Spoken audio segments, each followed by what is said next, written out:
ଜାନୁଆରୀ 31 ତାରିଖରେ ଅଖିଳ ବ୍ରହ୍ମାଣ୍ଡନାଥ ମହାପ୍ରଭୁ ଶ୍ରୀ ଜଗତରନାଥ ଜଗନ୍ନାଥଙ୍କ ବିଶ୍ୱପ୍ରସିଦ୍ଧ ରଥଯାତ୍ରାକୁ ନେଇ କିଛି ଦିନ ହେଲା ସାରା ବିଶ୍ୱରେ ଶ୍ରୀ ଜଗନ୍ନାଥଙ୍କ ଭକ୍ତଙ୍କ ମଧ୍ୟରେ ଅସନ୍ତୋଷ ବଢିବାରେ ଲାଗିଛି। କିଛି ବର୍ଷ ଧରି ଭାରତ ଓ ବିଦେଶରେ ବିଭିନ୍ନ ସ୍ଥାନରେ ଇସ୍କନ ଦ୍ୱାରା ଅସମୟରେ ଶ୍ରୀ ଜଗନ୍ନାଥଙ୍କ ରଥଯାତ୍ରାର ପାଳନକୁ ନେଇ ସର୍ବତ୍ର ଚର୍ଚ୍ଚା ଲାଗି ରହିଛି। ବିଭିନ୍ନ ପ୍ରାଚୀନ ଶାସ୍ତ୍ର ବିଶେଷ କରି ବ୍ରହ୍ମପୁରାଣ ଏବଂ ସ୍କନ୍ଦ ପୁରାଣ ଅନୁସାରେ ଭଗବାନ ଶ୍ରୀ ଜଗନ୍ନାଥଙ୍କ ବାର୍ଷିକ ରଥଯାତ୍ରା କେବଳ ଆଷାଢ ଶୁକ୍ଳ ଦ୍ୱିତୀୟା ତିଥିରୁ ଆରମ୍ଭ ହୋଇ 9 ଦିନରେ ଅବଧିରେ ସମ୍ପୂର୍ଣ୍ଣ ହୋଇଥାଏ। ଏହି ଯାତ୍ରାର ତିଥି ସ୍ୱୟଂ ଭଗବାନ ଶ୍ରୀ ଜଗନ୍ନାଥଙ୍କ ଦ୍ୱାରା ନିର୍ଦ୍ଦିଷ୍ଟ। ଏହି ନିର୍ଦ୍ଧାରିତ ସମୟ କୌଣସି ବିଚ୍ୟୁତି ବିଶ୍ୱବାସୀଙ୍କ ପାଇଁ ପ୍ରତିକୂଳ ପରିଣାମ ଆଣିଥାଏ ବୋଲି ଶାସ୍ତ୍ରରେ ଦର୍ଶାଯାଇଛି। ପବିତ୍ର ଶାସ୍ତ୍ର ଏବଂ ପ୍ରାଚୀନ ପରମ୍ପରାର ଉଲ୍ଲଂଘନ କରି ଇସ୍କନ ସଂଗଠନ ଦ୍ୱାରା ପରିଚାଳିତ ଏହି ଅସମ୍ମାନ ରଥଯାତ୍ରାକୁ ବନ୍ଦ କରିବା ପାଇଁ ପୁରୀରେ ମହାପ୍ରଭୁ ଶ୍ରୀ ଜଗନ୍ନାଥଙ୍କ ମୂଳପୀଠର ପରିଚାଳନା ଦାୟିତ୍ୱରେ ଥିବା ଶ୍ରୀ ଜଗନ୍ନାଥ ମନ୍ଦିର ପ୍ରଶାସନ ପକ୍ଷରୁ ଇସ୍କନ କର୍ତ୍ତୃପକ୍ଷଙ୍କୁ ପତ୍ର ଦିଆଯାଇଛି ଓ ଉଭୟ ପକ୍ଷର ବିଦ୍ୱାନମାନଙ୍କ ସହ ଶାସ୍ତ୍ରୀୟ ଆଲୋଚନା ମଧ୍ୟ କରାଯାଇଛି। ଏହି ବିଷୟଗୁଡ଼ିକୁ ଦୃଷ୍ଟିରେ ରଖି ଶ୍ରୀ ଜଗନ୍ନାଥ ଚେତନା ଗବେଷଣା ପ୍ରତିଷ୍ଠାନ ପୁରୀ ପକ୍ଷରୁ ଇସ୍କନ କର୍ତ୍ତୃପକ୍ଷଙ୍କୁ ସ୍ୱତନ୍ତ୍ର ପତ୍ର ମାଧ୍ୟମରେ ବିଶ୍ୱର ବିଭିନ୍ନ ମନ୍ଦିରରେ ଶ୍ରୀ ଜଗନ୍ନାଥଙ୍କ ଅସମୟ ରଥଯାତ୍ରାର ପ୍ରଦର୍ଶନକୁ ଯଥାଶୀଘ୍ର ବନ୍ଦ କରିବା ସହ ଶାସ୍ତ୍ର ଓ ପରମ୍ପରା ଦ୍ୱାରା ନିର୍ଦ୍ଧାରିତ ଆଷାଢ ଶୁକ୍ଳ ଦ୍ୱିତୀୟା ତିଥିରୁ ଆରମ୍ଭ ହେଉଥିବା ପବିତ୍ର 9 ଦିନର ଅବଧିରେ ହିଁ ପାଳନ କରିବାକୁ ନିବେଦନ କରିଛନ୍ତି। ପରମ ପୂଜ୍ୟ ଜଗତଗୁରୁ ଶଙ୍କରାଚାର୍ଯ୍ୟ ଶ୍ରୀ ନିଶ୍ଚଳାନନ୍ଦ ସରସ୍ୱତୀ ମହାରାଜ, ରାଷ୍ଟ୍ରପତି, ପ୍ରଧାନମନ୍ତ୍ରୀ, ଗୃହମନ୍ତ୍ରୀ, କେନ୍ଦ୍ର ସଂସ୍କୃତି ମନ୍ତ୍ରୀ, ଓଡ଼ିଶାର ରାଜ୍ୟପାଳ, ମୁଖ୍ୟମନ୍ତ୍ରୀ, ଆଇନ ମନ୍ତ୍ରୀ ଗଜପତି ମହାରାଜ ପୁରୀ ଶ୍ରୀମନ୍ଦିର ପ୍ରଶାସନକୁ ମଧ୍ୟ ଚିଠିରେ ଜଣାଇଛନ୍ତି। ଏହି ସାମ୍ବାଦିକ ସମ୍ମିଳନୀରେ ପ୍ରତିଷ୍ଠାନର ସଭାପତି ପୂଜ୍ୟ ସଚ୍ଚିଦାନନ୍ଦ ଦାସ ବାବାଜୀ, କାର୍ଯ୍ୟକାରୀ ସଭାପତି ମହନ୍ତ ଶ୍ରୀ ରାମକୃଷ୍ଣ ଦାସ ମହାରାଜ, ଉପସଭାପତି ସୁଦର୍ଶନ ନାୟକ, ମହାସଚିବ ଡକ୍ଟର ନରେଶ ଚନ୍ଦ୍ର ଦାସ, ପୂର୍ଣ୍ଣଚନ୍ଦ୍ର ଗୋଛିକାର, ଡକ୍ଟର ଅସିତ ମହାନ୍ତି, ଡକ୍ଟର କରୁଣାକର ପ୍ରଧାନ, ହରେକୃଷ୍ଣ ପ୍ରତିହାରୀ, ସନ୍ତୋଷ କୁମାର ପାତ୍ର ପ୍ରମୁଖ ଉପସ୍ଥିତ ଥିଲେ। ଚିନ୍ତାରେ ପକାଇଛନ୍ତି ଯେତେ ସନାତନ ଧର୍ମୀ ଯେତେ ଜଗନ୍ନାଥ ପ୍ରେମୀ ସମସ୍ତଙ୍କ ମନରେ ଘୋର ଆଘାତ ସୃଷ୍ଟି ହେଇଛି। କାରଣ ସେମାନେ ଅସମୟରେ ରଥଯାତ୍ରା କରୁଛନ୍ତି ଏବଂ ଏ ଅସମୟରେ ରଥଯାତ୍ରା କରିବା ଏକ ଘୋର ବିପଦକୁ ଡାକି ଆଣୁଛି। ତାର କାରଣ ହେଉଛି ଯେ ଶାସ୍ତ୍ରବିଧିକୁ ଉଲ୍ଲଂଘନ କରି କାର୍ଯ୍ୟ କରେ ସେହି ଦେଶ ଏବଂ ଦେଶବାସୀ ବିପଦରେ ପଡ଼ନ୍ତି। ଏ କଥା ସ୍ପଷ୍ଟ ଭାବରେ ଶାସ୍ତ୍ରରେ ଉଲ୍ଲେଖ ରହିଛି।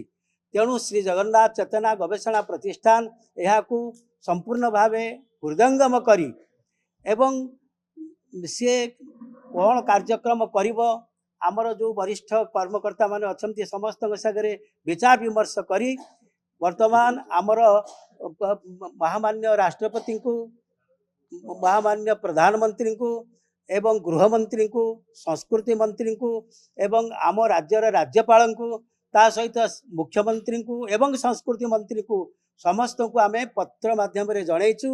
ପୂଜ୍ୟପାଦ ଶଙ୍କରାଚାର୍ଯ୍ୟଙ୍କୁ ମଧ୍ୟ ଆମେ ଏ ସମ୍ପର୍କରେ ପତ୍ର ଦେଇଛୁ, ଗଜପତିଙ୍କୁ ମଧ୍ୟ ଜଣାଇଛୁ।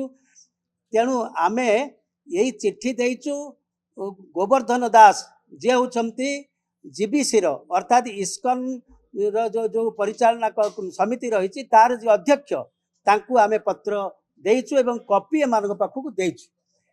ଆମର କର୍ତ୍ତବ୍ୟ ହେଉଛି ଯେ ଆମେ ବିରୋଧ କରୁଛୁ, ଆମେ ୟାକୁ ସମର୍ଥନ କରୁନାହୁଁ, ଆମେ ୟାକୁ ଜମା ହୃଦୟଙ୍ଗମ କରିକିରି ସମ୍ପୂର୍ଣ୍ଣ ଭାବରେ ବିରୋଧ ସୃଷ୍ଟି କରିକିରି କ'ଣ କ'ଣ କରିବାକୁ ହେବ ଭବିଷ୍ୟତରେ ମଧ୍ୟ କରିବୁ।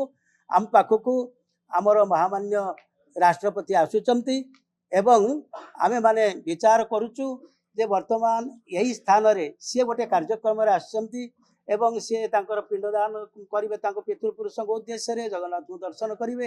ୟା ଭିତରେ ଯଦି ସମ୍ଭବ ହେବ ଆମେ ଜିଲ୍ଲାପାଳଙ୍କ ଦୃଷ୍ଟି ଆକର୍ଷଣ କରି ତାଙ୍କ ସହିତ ମାତ୍ର 5-10 ମିନିଟ୍ ସମୟ ଯଦି ଆମେ ବାହାର କରିପାରିବୁ ଏବଂ ଆପଣମାନେ ଟିକେ ଆମକୁ ସହଯୋଗ କରିବେ ତେବେ ଆମେ ନିଶ୍ଚିତ ଭାବରେ ତାଙ୍କ ସହିତ ପ୍ରତ୍ୟକ୍ଷ ଆଳାପ ଆଲୋଚନା କରି ଏ ଦିଗରେ ତାଙ୍କୁ ଆମେ ଟିକେ ସଚେତନ କରିବୁ ଏବଂ ତାଙ୍କୁ ବିନମ୍ର ନିବେଦନ କରିବୁ ଯେହେତୁ ସେ ଜଣେ ଜଗନ୍ନାଥଙ୍କର ଅତ୍ୟନ୍ତ ପ୍ରେମୀ ଏବଂ ଭକ୍ତ।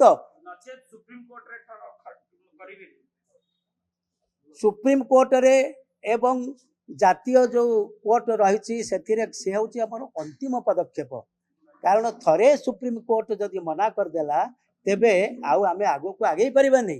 ତେଣୁ ସୁପ୍ରିମକୋର୍ଟକୁ ଯିବା ପୂର୍ବରୁ ଆମକୁ ଆହୁରି ଡିଣ୍ଡିମ ପିଟିବାକୁ ପଡ଼ିବ ଏବଂ ତାଙ୍କୁ ଆମର ବିରୋଧ ଭଲ ଭାବରେ କହିବାକୁ ପଡ଼ିବ, ଧର୍ମୀୟ ଜାଗରଣ ସୃଷ୍ଟି କରିବାକୁ ପଡ଼ିବ। ସେହି ଦୃଷ୍ଟିରୁ ଆମେ ପ୍ରଥମ ପଦକ୍ଷେପ ନେଇଛୁ ଏବଂ ଭବିଷ୍ୟତରେ କିଭଳି ଭାବରେ ସେମାନେ ଜାଗ୍ରତ ହେବେ ଏବଂ ଏହାକୁ ନିଶ୍ଚିତ ଭାବରେ ବନ୍ଦ କରିବେ ସେ ଦିଗରେ କରିସାରିବା ପରେ हुए तो पुणी आम विचार विमर्श कर सुप्रीमकोर्ट को जापारू।